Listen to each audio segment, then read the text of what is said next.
Michael Lewis is the New York Times best-selling author of iconic books like The Big Short, Moneyball, and The Blind Side. His new book, The Premonition, a pandemic story, explores why the U.S. struggled to respond to the coronavirus, despite being considered the best-prepared country.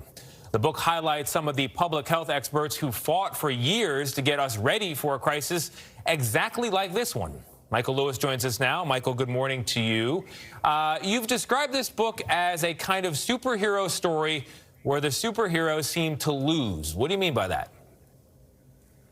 Well, you have these characters who had prepared for, in some cases, for their entire lives for this moment, and who saw it coming, and I don't mean it kind of in an abstract way, but like identified in January exactly what was happening in Wuhan, and who were like a step away from the levers of power that would have enabled them to really take control. And they were fighting inside of a system that it was kind of blocking them every way. And the links they go to sort of save the country from itself, and they do save lives, but it's sort of like you can't believe people are doing this. Yeah. You can't believe that we don't appreciate what they're doing. So they do save lives, but not as many lives as would have been saved if the system leapt into action. As you point out at the very beginning of the book, we were ranked as the most prepared country in the world for an event exactly like this one, and yet we have a disproportionately high number of people dead and dying still to this day. If people saw it, why were they unable to convince those in power to do something sooner? You know, it's remarkable that we were judged to have the resources to deal with the pandemic, greater resources than anybody else, and that we had, you know, slightly more than 4% of the world's population and more than 20% of the world's deaths.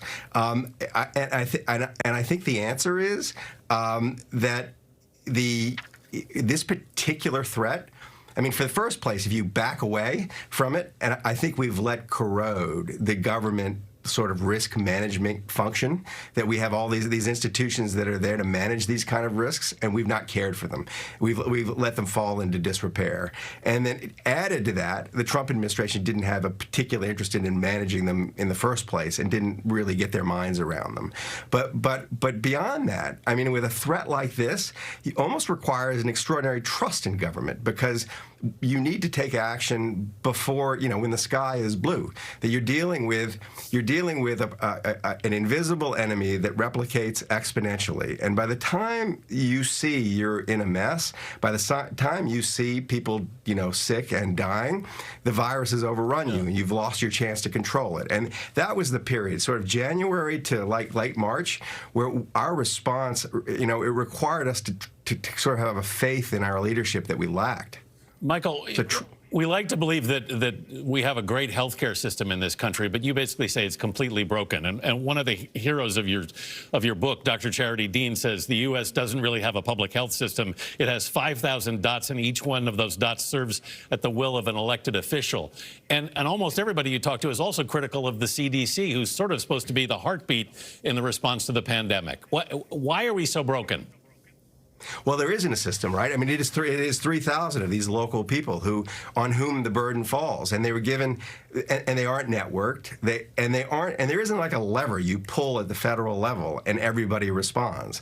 So you've got to do it by persuasion. So that's one problem. But the second problem is that the kind of the absence of cover, the political cover that the CDC was giving these local people. I mean, to me, one of the amazing sides of this story is the degree of bravery that was required by these local officials. No one knows who they are.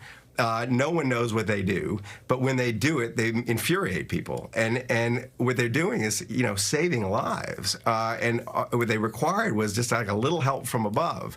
So why is it so broken? I would say broadly, like if I had to put my finger on the first thing, apart from the fact we haven't ever created a proper system, but why is it so broken at the top is that we've politicized it. That if you go back 30, 40 years, the person who ran the CDC was a career public servant who would run it for a decade or more, who had some protections from being fired, and who had the kind of the long-term interest of the institution at heart. And it became a presidential appointee. during the Reagan years, and the incentives for the person who is there for 18 months to 2 years, like a presidential appointee, and who is answering very directly to a political boss are just different. Yeah. And it's not that they're venal.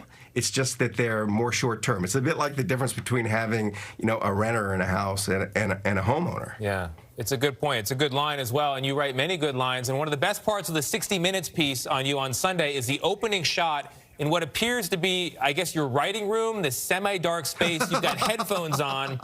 I don't even think there's internet in that. It looks like you're in a bunker. Yeah, no, it's pretty primitive. All right. That's how it's done, though. You write a book as well as you do. Michael Lewis, thank you very much. The book is The Premonition, on sale today wherever you like to buy your books.